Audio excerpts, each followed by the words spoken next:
श्री शिवाय नमस्तुभयम। दोस्तों, आप सभी लोग जानते हैं कि 5 सितंबर 2024 के दिन यहां पर गुरुवार को द्वितीय तिथि पड़ रही है।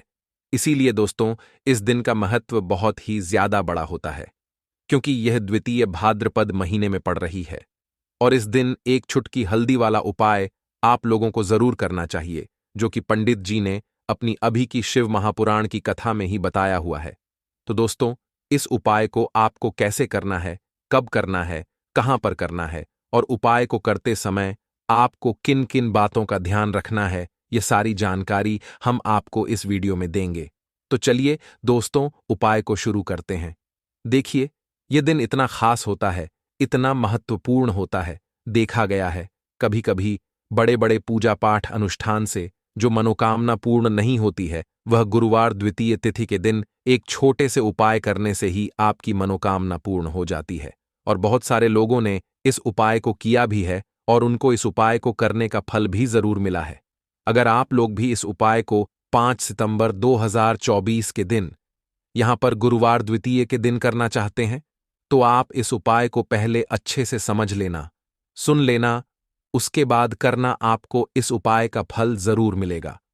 और इस उपाय को करने से आपके घर में चाहे किसी भी प्रकार की दुख और समस्या क्यों ना चल रही हो, आपको उसका कारण भी नहीं पता है कि भाई ये समस्या किस कारण से चल रही है।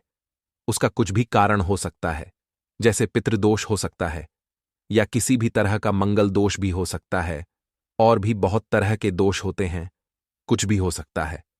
पर आपको इस उपाय को करने के लिए अपने दोष को पता लगाने की भी जरूरत नहीं है। 5 सितंबर 2024 के दिन यहां पर भाद्रपद गुरुवार द्वितीय के दिन इस एक चुटकी हल्दी वाला उपाय को आप लोगों को कर लेना है। दोस्तों, अब हम समझते हैं इस वाले उपाय को हमें करना किस समय है। तो सबसे पहली बात दोस्तों, हम समझते हैं कि यह हल्दी वाला उपाय करना किसको है। तो देखिए, यहां पर सीधी सी बात है कि यह हल्दी वाला उपाय जो है, यह किस लिए किया जा रहा है। यह मनोकामना को पूर्ण करने के लिए किया जा रहा है, या आपके जीवन में जो दुख और परेशानियां हैं उनको दूर करने के लिए किया जा रहा है, या आपका कोई बड़ा काम है जो कि नहीं हो पा रहा है, आप उसके लिए इस उपाय को कर सकते हो। तो सीधी सी बात यह है कि आप अपनी किसी भी प्रकार की मनोकामना के लिए इस वाले उपाय को कर सकते हो। तो ये उपाय वह व्यक्ति कर सकता है जिस व्यक्ति को अपनी किसी भी प्रकार की मनोकामना भगवान शिव जी से पूर्ण करवानी हो। और अगर कोई भी माताएं बहनें जो है अपने घर की सुख और शांति के लिए, घर में धन समृद्धि को बढ़ाने के लिए यह वाला उपाय करना चाहती हैं, तो घर की जो बड़ी माताएं बहनें होंगी वह इस हल्दी वाले उपाय को विशेष रूप से करें, क्योंकि माताएं बहनें घर की लक्ष्मी होती है। और जब घर की लक्ष्मी कोई विशेष उपाय करती है तो उसका फल ही बहुत जल्दी मिल जाता है और बहुत बड़ा होकर मिलता है। अन्यथा इस उपाय को कोई भी व्यक्ति कर सकता है, चाहे वह बड़ा हो, चाहे वह छोटा हो, चाहे वह बच्चा हो। जिस व्यक्ति को यह हल्दी वाला उपाय समझ आ गया, वह व्यक्ति इस हल्दी वाला उपाय को द्वितीय के दिन जरूर करें, क्योंकि उसको इस उपाय को फल बहुत ही जल्दी मिल जाएगा। क्योंकि 5 सितंबर 2024 के दिन यहां पर गुरुवार द्वितीय तिथि के दिन भगवान शिव और विष्णु भगवान जी बहुत आसानी से प्रसन्न हो जाते हैं। तो आइए अब हम समझते हैं कि इस हल्दी वाला उपाय को आपको करना कैसे है और इस उपाय को करने का जो समय है वह क्या है। तो देखिए, इस गुरुवार एकादश के दिन किए जाने वाले यह एक छुटकी हल्दी वाला उपाय जो उपाय है, यह मुख्य रूप से सुबह के समय होगा। किस समय होगा? सुबह के समय होगा। आपको कोशिश यही करनी है कि सुबह के समय हम इस हल्दी वाला उपाय को कर लें। पर किसी कारण वर्ष अगर आप सुबह इस उपाय को ना कर पाओ, आपको कहीं काम से जाना हो या किसी और काम की वजह से आप उपाय को ना कर पाओ, तो आपके पास फिर दूसरा मौका रहेगा जो कि शाम के समय का रहेगा, प्रदोष काल का रहेगा। अब भाई, प्रदोष काल का समय भी बहुत ही लोगों के मन में प्रश्न बन जाता है कि भाई यह समय होता कब है, कितने बजे से लेकर कितने बजे यह समय होता है, ताकि हमें उपाय के लिए जो है करने का समय पता लग जाए। तो हम आपको बता दें, प्रदोष काल का जो एक समय होता है, शाम का समय, वह होता है शाम के 6 बजे से लेकर शाम के 7 बजे के बीच का। इस समय के बीच में आप उपाय को करेंगे तो आपको उस उपाय का जरूर फल मिलेगा। तो शाम के 6 बजे से लेकर शाम के 7 बजे के बीच में आप लोग इस हल्दी वाला उपाय को कर सकते हो। तो भैया, बहुत सारे लोग यहां पर यह प्रश्न भी जरूर करेंगे कि भाई हम तो नौकरी पर जाते हैं हम अपनी ड्यूटी पर जाते हैं और आने में हमें देर हो जाती है, तो उस जगह पर हमें क्या करना चाहिए? तो देखिए, उन लोगों को भी टेंशन लेने की जरूरत नहीं है। अगर आप लोग इस उपाय को शाम के समय प्रदोष काल में कर रहे हैं और अगर आपको आने में देरी भी हो जाती है, आप आने में 7 बजे तक आप नहीं पहुंच पाते हो, तो भाई आप 7 या रात 8 बजे तक भी अगर उपाय को करोगे तो भी चल जाएगा।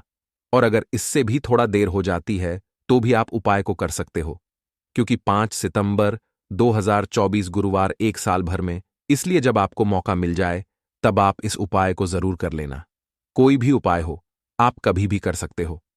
द्वितीय के दिन बस कोशिश करना कि समय के थोड़ा मतलब अंतर्गत ही कर लो, पर किसी कारणवश अगर ना कर पाओ तो फिर आप थोड़ा देरी से भी कर सकते हो, आपको उपाय का फल जरूर मिलेगा। तो देखिए, अज्झा द्वितीय के दिन पर विशेषकर श्री हरिविष्णु का पूजन किया जाता है। अब साथ ही साथ गुरुवार का दिन भी पड़ गया है, तो ऐसा समझ लीजिए, आपके जीवन में धन भी आएगा, सुख भी आएगा, धन बढ़ेगा भी, और साथ ही साथ आपके जीवन के सारे संकटों को भगवान शिव जी दूर कर देंगे। तो चलिए, सबसे पहले बात कर लेते हैं सबसे पहले उपाय की, जो कि द्वितीय वाले दिन आपको विशेषक करना है। और इस उपाय को करने से आपकी कोई भी ऐसी इच्छा, कोई भी विश जो अभी तक अधूरी है, पूरी नहीं हो रही है, तो आपकी बड़ी से बड़ी विश और मनोकामना भी पूरी हो जाती है। जब आप द्वितीय वाले दिन इस पहले उपाय को कर लेते हैं, तो देखिए, आप सभी जानते हैं कि श्री हरि विष्णु और कृष्ण जी जो है, उन्हें तुलसी दल सबसे प्रिय है। बिना तुलसी माता के श्री हरि विष्णु जी अधूरे हैं और बिना तुलसी पत्तों के श्री हरि विष्णु का भोग अधूरा है। अब श्री हरि विष्णु को प्रसन्न करके आप अपनी मनोकामना को पूरा कर सकते हैं, क्योंकि श्री हरि विष्णु अगर प्रसन्न हो गए तो आपकी कोई भी विश और इच्छा, मनोकामना अधूरी नहीं रहेंगी। तो आपको तुलसी के 5 पत्ते लेने हैं। अब जिस दिन कृष्ण द्वितीय है, उस दिन तुलसी के पत्ते ना तोड़े, पहले से ही तोड़क रख ले। अब ये 5 तुलसी के पत्ते जो आपने लिए हैं, ये 5 तुलसी के पत्ते आपको श्री हरि विष्णु को अर्पित करने हैं, अपने घर के मंदिर में ही। ठीक है, ऐसा आपको करना है। आपके घर में श्री हरि विष्णु की कोई मूर्ति है, या श्री कृष्ण की मूर्ति है, या लड्डू गोपाल है, प्रतिमा है, वहां पर यह 5 तुलसी के पत्ते आप रखें और साथ ही साथ एक देसी घी का दीपक गोलबाती का आपको लगाना है और ओम नमो भगवते वासुदेवाय नमः, इस मंत्र का आपको 11 बार जप करना है। देखो मंत्र कौन सा है, ओम नमो भगवते वासुदेवाय नमः। और फिर श्री हरि विष्णु से अपनी विश, अपनी इच्छा, अपनी मनोकामना कह देना है। और फिर देखना, आपकी विश और इच्छा, जो भी आपकी मनोकामना है, जो भी अपने जीवन में आपको चाहिए, अगर निर्धनता बहुत है, आप अपने घर से गरीबी को दूर करना चाहते हैं, या फिर धन आपका बढ़ता नहीं है, आप चाहते हैं कि आपका धन बढ़े, या फिर आपके घर में फिजूल खर्ची बहुत होती है, पैसा आपके पास नहीं रुकता है, आप चाहते हैं कि पैसा आपके पास रुके, या फिर घर में कोई व्यक्ति ऐसा है जो बहुत बीमार रहता है, या फिर किसी का विवाह नहीं हो पा रहा है, तो जो भी आपकी इच्छा है, जो भी आपके विश है, बस एक बार श्री हरि विष्णु से कह देना। क्योंकि गुरुवार भी इस दिन है, साथ ही 7 साल का सबसे बड़ा महीना है। यह दिन इतना उत्तम है कि जो भी आप श्री हरि विष्णु जी से मांग लेंगे, जो उनसे कह देंगे, वह आपकी विश, आपकी मनोकामना को बहुत जल्दी पूरा कर देंगे। तो यह पहला उपाय है। चलिए अब बात कर लेते हैं दूसरे उपाय की। तो चलिए बढ़ते हैं अगले उपाय की ओर। देखो, यदि आपके जीवन में आर्थिक संकट बहुत अधिक हो रहे हैं, धन की समस्या लगातार जीवन में बनी हुई है, एक एक रुपयों को प्राप्त करने के लिए आपको बहुत अधिक मेहनत कर रहे हैं, तो आज रात्रि में सोने से पहले आपको यह एक चमत्कारी दीपक का उपाय अवश्य करना है। या फिर यदि आपका जो व्यापार है, बिजनेस है, दुकान है, वह अच्छे से नहीं चल पा रही है, तो आज रात्रि में इस विशेष दीपक का उपाय आपको अवश्य करना चाहिए। देखो दोस्तों, दीपक हमारे घर में सभी नकारात्मक शक्ति को बाहर करता है। यह उपाय आपको साल में केवल एक बार करने का ही मौका मिलता है। केवल और केवल द्वितीय पर ही इस उपाय को किया जाता है। देखिए, इस उपाय के लिए आपको तुलसी जी की जो सूखी लकड़ी होती है, उसे ले लेना है। देखिए दोस्तों, यदि आपके पास पुरानी तुलसी जी की लकड़ी है तो उसे आप ले सकते हैं, और यदि आपके घर में तुलसी जी जो लकड़ी है वह सूखी हुई है, तो उसकी लकड़ी आप तोड़ करके इस्तेमाल कर सकते। लेकिन आपको ध्यान रखना है कि सूर्यास्त से पहले पहले ही आपको यह जो तुलसी जी की लकड़ी है, इससे अवश्य ही तोड़ लेना है, और आज के दिन लकड़ी को नहीं तोड़ना है। तो इस उपाय के लिए आपको सबसे पहले तो एक मिट्टी का दीपक लेना होगा। चाहे तो आटे का दीपक भी ले सके, क्योंकि आटे का दीपक सभी दीपक में सर्वोत्तम माना गया है। इस दीपक के अंदर आपको शुद्ध घी का प्रयोग करना होगा और इससे दीपक के अंदर अपने जो तुलसी जी की लकड़ी ली है उसे भी रख देना है। लेकिन यह जो तुलसी जी की लकड़ी है, इसमें आपको चारों तरफ अच्छे से घी लगा लेना है। देखिए, गुरुजी ने बताया है कि जो तुलसी जी की लकड़ी है, यदि आप उपाय करते हैं और बहुत ही शीघ्रता से जल जाती है, तो इसके लिए आपको एक कार्य करना है। आपको थोड़ी सी रुई ले लेनी है और उस रुई को आपने जो तुलसी जी की लकड़ी ली है उस पर अच्छे से चारों तरफ लपेट देनी है। तुलसी जी की लकड़ी के ऊपर रुई लपेटने के बाद इसे आपको पूरा घी के अंदर डुबो लेना है। अब इसे आपको बाती के रूप में प्रयोग करना है। अब दोस्तों, इस दीपक को आपको प्रज्वलित कहाँ करना है?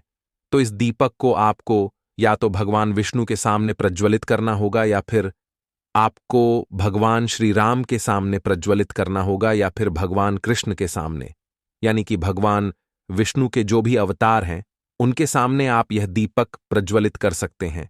या फिर आप इससे दीपक को माता तुलसी जी के सामने भी प्रज्वलित कर सकते हैं। पूज्य गुरुजी ने बताया है कि जो भी व्यक्ति इस प्रकार से तुलसी जी की डंडी से यह दीप दान कर देता है, उसके जीवन में कभी भी धन की समस्या नहीं होती है। इसीलिए आपको यह पूरे साल में केवल एक बार ही मौका मिलता है। इस उपाय को करके देखना, आपकी सभी इच्छा जरूर पूर्ण होगी। यह जो उपाय है रात्रि में सोने से पहले करना है। बात करते हैं अगले उपाय उए की। अब बताते हैं तुलसी के गमले में आपको वह कौन सी चीज डालनी है जिस उपाय को करने से आप अपने जीवन में महाधनी बन जाएंगे। इतना धन आपको मिलेगा कि कभी भी आपके धन में कमी नहीं आएगी, कभी भी आपका धन बर्बाद नहीं होगा। आपके पैसे की बर्बादी बिल्कुल आपके जीवन से रुक जाएगी। और जो लोग कहते हैं कि घर में पैसा तो आता है, पैसा रुकता नहीं है और पैसा बढ़ता नहीं है, वृद्धि नहीं हो रही है, उन्हें भी विशेष यह दूसरा उपाय द्वितीय वाले दिन जरूर करना चाहिए। तो देखिए, पहले ही आपको बता दिया कि श्री हरि विष्णु की पूजा और उनका भोग श्री मतलब तुलसी मैया के बिना अधूरा है ना? और तुलसी मैया जो है वह श्री हरि विष्णु के बिना अधूरी है। तो देखिए, जब भी आप तुलसी का कोई उपाय करेंगे तो सीधे सीधे आप श्री हरि विष्णु को प्रसन्न कर लेते हैं। अब व्यक्ति को, यानी जो भी व्यक्ति है, किस व्यक्ति को कितना धन देना है, यह श्री हरि विष्णु के हाथ में होता है। धन देने का काम मां लक्ष्मी करती है, जो कि मां तुलसी का ही एक रूप है। मां तुलसी जो है यह माता लक्ष्मी का ही स्वरूप है ना? तो आपको करना क्या है? आपको लेनी है यहां पर हल्दी पिसी हुई, जो कि श्री हरि विष्णु से जुड़ी हुई है, आपके गुरु ग्रह से जुड़ी हुई है, आपकी कुंडली में गुरु को मजबूत करती है, सुख सौभाग्य को खींचने का काम करती है, धन को बढ़ाने का काम करती है। तो एक चुटकी पिसी हुई हल्दी आपको लेनी है और यह पिसी हुई सूखी हल्दी ही आपको अपने गमले में, तुलसी का पौधा जिस गमले में लगा है उसमें अच्छे से इस हल्दी को डालना है। ठीक है ना? और ओम नमो भगवते वासुदेवाय नमः इस मंत्र का जाप करना है। कितनी बार? कम से कम 11 बार जाप करना है। ओम नमो भगवते वासुदेवाय नमः इस मंत्र का जाप करते रहना और हल्के हल्के से तुलसी के पौधे में आपको पूरे गमले में पिसी हुई हल्दी का छिड़काव करना है। तो देखिए, जो व्यक्ति इस उपाय को द्वितीय के दिन कर लेता है, समझ लीजिए अपने जीवन से नहीं आने वाली 7 पीढ़ियों के जीवन से निर्धनता और गरीबी को दूर कर देता है। क्योंकि हल्दी जो है ना, यह साधारण नहीं है। हल्दी इतनी उत्तम होती है कि रातों रात आपके जीवन में चमत्कार करती है।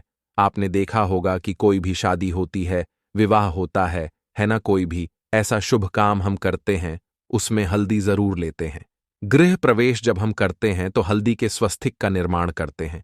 कोई भी अच्छा काम करने जा रहे हैं, हल्दी उसमें लेते हैं। और हल्दी जो है यह आपके गुरु ग्रह को मजबूत कर देती है।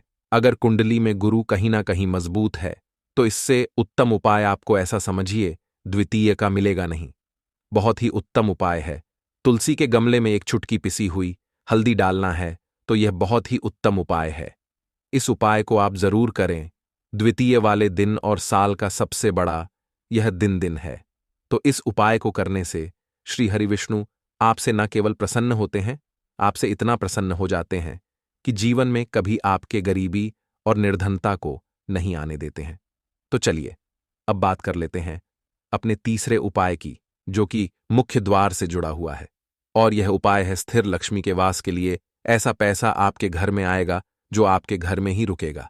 ऐसा पैसा कभी आपके घर में नहीं आएगा जो आपके घर से जाएगा और विशेषकर फिजूल खर्ची में जाएगा। अब आधे से ज्यादा लोगों की यही समस्या होती है कि घर में पैसा तो आता है लेकिन बहुत जल्दी घर से चला जाता है या फिर फिजूल खर्ची में चला जाता है। तो धन की बर्बादी जिन लोगों के घर में हो रही है उन्हें विशेषकर यह तीसरा उपाय करना है। या जिन लोगों के पास बिल्कुल पैसा आना बंद हो गया है सर, पर लगातार कर्जा बरत रहा है, उन्हें भी यह तीसरा उपाय करना है। तो देखिए, आपको फिर से क्या लेना है। हल्दी लेनी है, पीसी हुई, जो कि श्री हरि विष्णु से ही जुड़ी हुई है ना, पीसी हुई हल्दी लेनी है और थोड़ा सा पानी डालकर उसका गारा गारा आपको पेस्ट बना लेना है। अब इसी हल्दी से आपको अपने घर में स्वास्तिक बनाने हैं। कितने स्वास्तिक? एक स्वास्तिक आपको बनाना है अपनी तिजोरी पर, जिसमें आप पैसा रखते हैं। चाहे तो आप संदूक में रखते हैं, अलमारी में रखते हैं, जिस चीज में भी पैसा रखते हैं, बस वहां पर हल्दी से एक स्वास्तिक बनाना है। दूसरा स्वास्तिक आपको कहां बनाना है? अपने घर के मंदिर में, है ना। और 2 स्वास्तिक आपको बनाने हैं अपने घर के मुख्य द्वार पर, बाहर की तरफ। हल्दी से 4 स्वास्थ्य आपको बनाने हैं। 2 स्वास्तिक मुख्य द्वार पर, बाहर की तरफ, एक तिजोरी पर है ना, और एक अपने घर के मंदिर में। बस यह उपाय आपने अगर द्वितीय वाले दिन कर लिया तो देखिए, जो धन की तिजोरी है उसमें पैसा भरा रहेगा। कभी भी धन की तिजोरी धन से खाली नहीं होगी, क्योंकि जहां पर हल्दी का स्वास्तिक होता है वहां कभी धन की कमी नहीं होती है। हमेशा वहां पर धन की देवी माता लक्ष्मी वास करती हैं, क्योंकि हल्दी किससे जुड़ी हुई है? श्री हरि विष्णु से। और मां लक्ष्मी कहां होती है? जहां श्री हरि विष्णु वास करते हैं। अब बात करें कि आपके घर का मंदिर जो है उसमें अगर आप एक स्वास्तिक बनाते हैं तो आपके घर से ऊर्जा जो है, पूरे में ऊर्जा फैलती है ना। तो आपके घर में पॉजिटिव एनर्जी बढ़ती है, सकारा ऊर्जा बढ़ाती है। जब आप अपने घर के मंदिर में हल्दी का स्वास्तिक बनाते हैं, आपके घर से बुरी शक्तियां, नेगेटिव एनर्जी जैसी चीजें बिल्कुल आपके घर में नहीं रुकती हैं। मुख्य द्वार तो इतना उत्तम होता है कि मुख्य द्वार से ही मां लक्ष्मी की नजर सबसे पहले आपके मुख्य द्वार पर ही पड़ती है। और मुख्य द्वार पर अगर आपने हल्दी के स्वास्तिक बना दिए तो मां लक्ष्मी देखते ही प्रसन्न हो जाती है, क्योंकि यह श्री हरि विष्णु से जुड़ी हुई है ना। और हल्दी के स्वास्तिक जहां पर जो व्यक्ति अपने घर के मुख्य द्वार पर बनाते हैं, ऐसा समझ लीजिए मां लक्ष्मी उनके घर में वास करती ही करती है और कभी भी ऐसे घर को फिर छोड़कर नहीं जाती है। स्थिर लक्ष्मी का वास आपके घर में होगा। यह हल्दी के स्वास्तिक वाला उपाय द्वितीय के दिन बहुत ही उत्तम है। साथ ही साथ कोशिश करें कि इस दिन गाय माता को हरी घास अवश्य खिलाए और एक पानी का घड़ा भरा हुआ किसी जरूरतमंद को दान जरूर करें। और जो व्यक्ति पक्षियों के लिए पानी की व्यवस्था करता है ना, या फिर घड़े को दान कर देता है, उसके घर कभी भी धन की कमी नहीं होती है। माता लक्ष्मी उनके भंडार धन से भर देती है। दोस्तों, यह पौधा वाकई में बहुत ही पावरफुल है। अक्सर जब हमें इन पौधों की जानकारी नहीं होती तो हम उन्हें नजरअंदाज कर देते हैं, लेकिन ऐसा ना करें। हर पौधा जो आपके आसपास पाया जाता है उसमें औषधीय गुणों का भंडार होता है। हम बस इन गुणों से अनजान होते हैं और नहीं जानते कि इनका सही उपयोग कैसे किया जाए। इसी अज्ञानता के कारण हम इन पौधों के फायदे नहीं उठा पाते। मैं आपको इस पौधे के बारे में विस्तार से बताने जा रहा हूं ताकि आप इसे पहचान सकें और इसके औषधीय गुणों का सही तरीके से उपयोग कर सकें।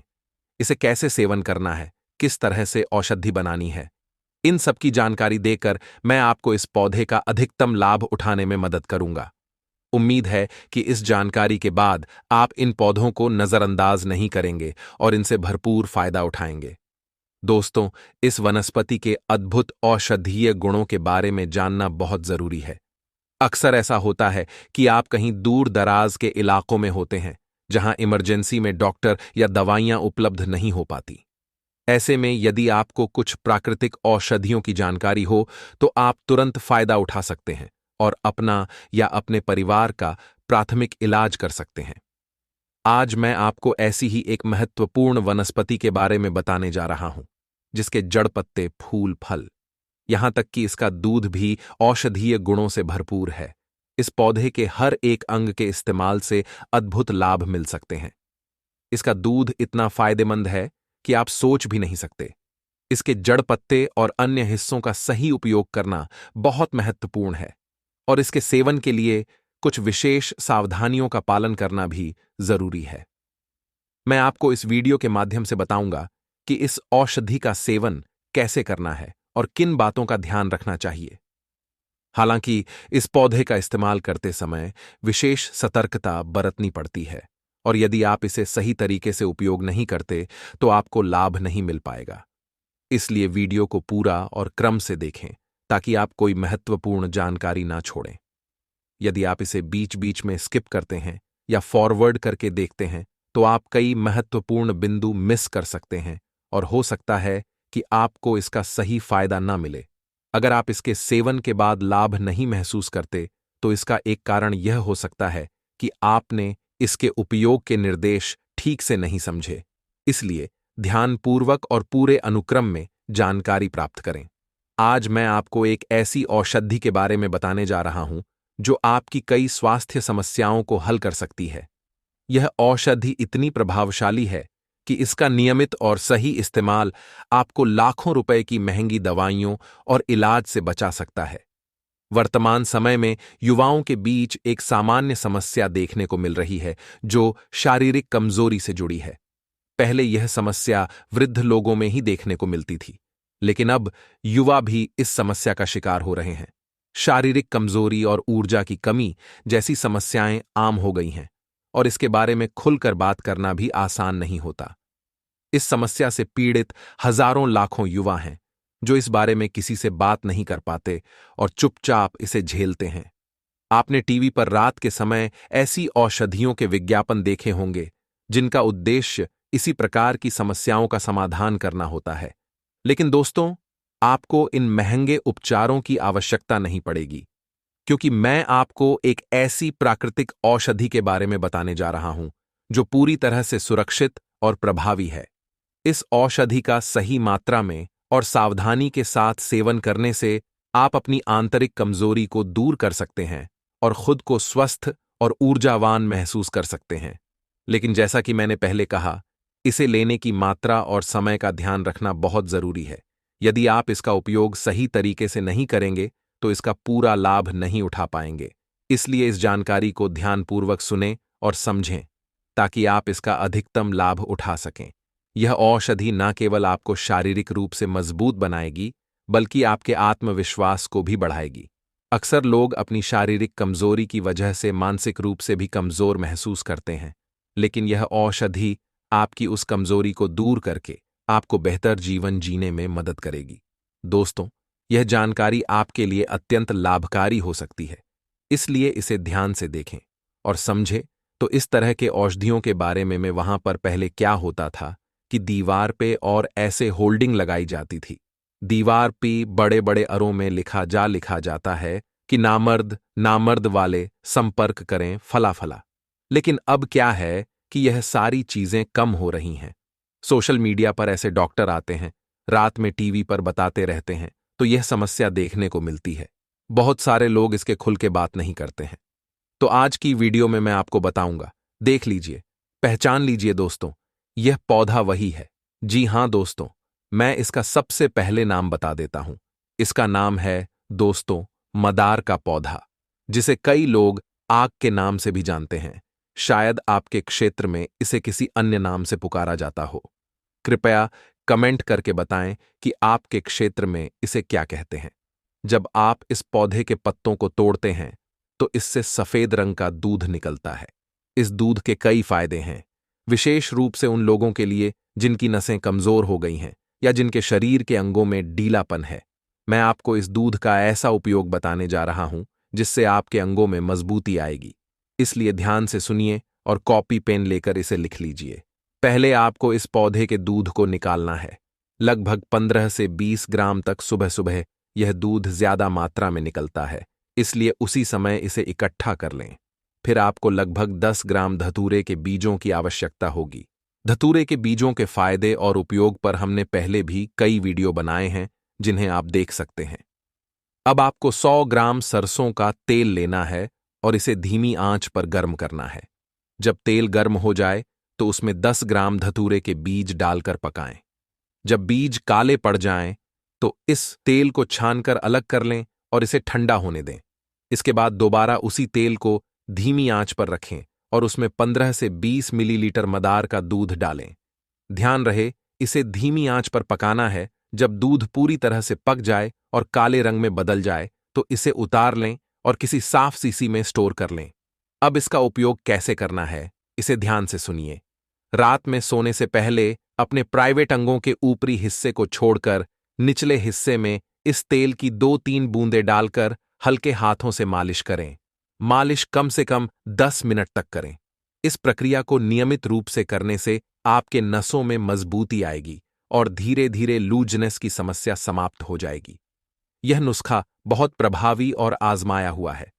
हालांकि अगर आपको एलर्जी हो जाती है, जैसे दाने निकलना या जलन होना, तो इस प्रयोग को तुरंत बंद कर दें। जिन्हें एलर्जी की समस्या नहीं होती, वे इसे लगातार 15 से 20 दिन तक इस्तेमाल कर सकते हैं। आपकी समस्या ठीक होते ही इस नुस्खे को 20 से 21 दिन तक जारी रखें और फिर इसे बंद कर दें। यह निश्चित रूप से आपकी समस्या का समाधान करेगा। अब मैं आपको मलेरिया के इलाज के लिए भी एक उपाय बताने जा रहा हूं, जो मैंने स्वयं आजमाया है और इससे मेरी मलेरिया की समस्या पूरी तरह ठीक हो गई। यदि किसी को मलेरिया हो जाए, तो मदार के इस पौधे का एक और उपयोग बहुत प्रभावी हो सकता है। ना कम से कम 2 फीट की डंडी इसकी तोड़ लेनी है। मोटी डंडी लेनी है, लगभग पुरानी। मोटी डंडी लेनी है, 1 अंगूठे के मोटी इतनी, और उसको तोड़ करके फिर आपको दूध में डाल करके आपको खुआ जैसे जला आते हैं। आपको क्या करना है, आधा किलो दूध लेना है। आधा किलो दूध ले, उसको फिर आग पर चढ़ा करके धीमी आंच पर, और उसको खुआ बनाए। और इसी दूध की इसी जो लकड़ी ली है ना, इससे उसको चलाते रहे, इसकी डंडी से चलाते रहे, जब तक खुआ जम के तैयार ना हो जाए, तब तक इसकी घुमाते रहना है। इसमें क्या होगा कि इसके अर्क होंगे ना, इसके अंदर वह बेहतरीन अर्क होता है जो कि आपकी मलेरिया को ठीक करता है। उससे उसके जो बैक्टीरिया होते हैं, उससे वायरस होते उठता है। इसमें वह तत्व पाया जाता है, लेकिन इसको सीधे नहीं खा सकता है, क्योंकि यह पॉइजन का काम कर जाएगा दोस्तों। इसीलिए दूध के साथ हल्का हल्का गर्मी पा करके ये दूध में मिक्स होता है और दूध के साथ मिक्स होकर के आपके औषधि के रूप में काम करता है। तो इस तरह से इसका प्रयोग किया जाता है। ऐसा नहीं कि आप समझे दूध में डाल के क्या करना है, इसको रस निकाल लो, पी लो, ऐसा नहीं करना दोस्तों। तो जब खुआ बिल्कुल बन जाएगा, अब आपको खा जाना है।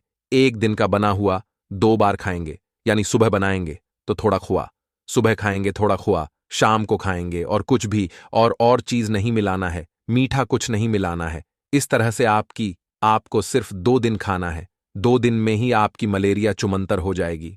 दोस्तों, आजमाया गया नुस्खा बता रहा हूं। चलिए मैं बात करता हूं दोस्तों, जिनको की दमा की समस्या होती है। दमा के लिए आपको क्या करना है, पत्तों को उस जगह पर 15 मिनट तक बांध कर रखें। यह दर्द को कम करने में मदद करेगा। यदि आप इसे नियमित रूप से उपयोग में लाते हैं, तो धीरे धीरे आपके दर्द में कमी आएगी और साइटिका जैसी गंभीर समस्या में भी यह बहुत ही लाभकारी साबित होगा। दमा रोगियों के लिए भी यह पत्ते बेहद फायदेमंद होते हैं। इसका सही तरीके से और नियमित रूप से उपयोग करने से आंतरिक ताकत भी बढ़ती है। इस प्रकार यह पत्ते कई समस्याओं के लिए एक अद्भुत प्राकृतिक उपाय है। देखिए, इसका जो फूल होता है ना, फूल में चक्र होता है। आप जब इसको तोड़ेंगे तो बीच में एक आपको लौंग की तरह होता है, जैसे लौंग होता है, लौंग देखें ना, तो वह लौंग इसके अंदर से निकाल लीज। जब इसके पंखुड़ियों को हटा देंगे तो बीच में लौंग जैसे एक आपको मिल जाएगा। तो इसको बोलते हैं कि इसको ऐसे नाम दिया गया क्योंकि लौंग जैसा दिखता है। आयुर्वेद में जिसे हम लौंग कहते हैं, वह वास्तव में मदार के फूल से प्राप्त होती है। इस लौंग को प्राप्त करने के लिए पहले इसे इकट्ठा किया जाता है और फिर छाया में सुखाकर इसका पाउडर बनाया जाता है। इस लौंग का प्रयोग बहुत ही सीमित मात्रा में किया जाता है। उदाहरण के लिए, इसके पाउडर का प्रयोग चावल के दाने के बराबर मात्रा में किया जाता है। इसका सेवन गुनगुने पानी या शहद के साथ दिन में केवल 1 बार किया जाता है और यह दिमाग के लिए बहुत लाभकारी होता है। इसके अलावा यदि आप इस लौंग के पाउडर को सतावर और अश्वगंधा के साथ में लाकर उपयोग करते हैं, तो यह आपकी आंतरिक शक्ति को बढ़ाता है। हालांकि इसे बहुत ही कम मात्रा में लेना चाहिए, जैसे कि चावल के चौथे हिस्से के बराबर, क्योंकि इसकी मात्रा अधिक हो जाने पर यह आपके लिए हानिकारक हो सकता है। इसलिए जब भी आप इस पाउडर का प्रयोग करें तो इसे बहुत ही सावधानी से और नियंत्रित मात्रा में करें। अगर आप इसे भोजन में इस्तेमाल करना चाहते हैं तो इसे अपने वैद्य या आयुर्वेद विशेषज्ञ की सलाह के बाद ही सेवन करें। विशेषज्ञ की सलाह लेने से आप किसी भी संभावित समस्या से बच सकते हैं और यदि कोई दिक्कत होती है तो आप तुरंत उपाय कर सकते हैं। बिना विशेषज्ञ की सलाह के इसका उपयोग करना खतरनाक हो सकता है, इसलिए विशेष रूप से ध्यान रखना चाहिए।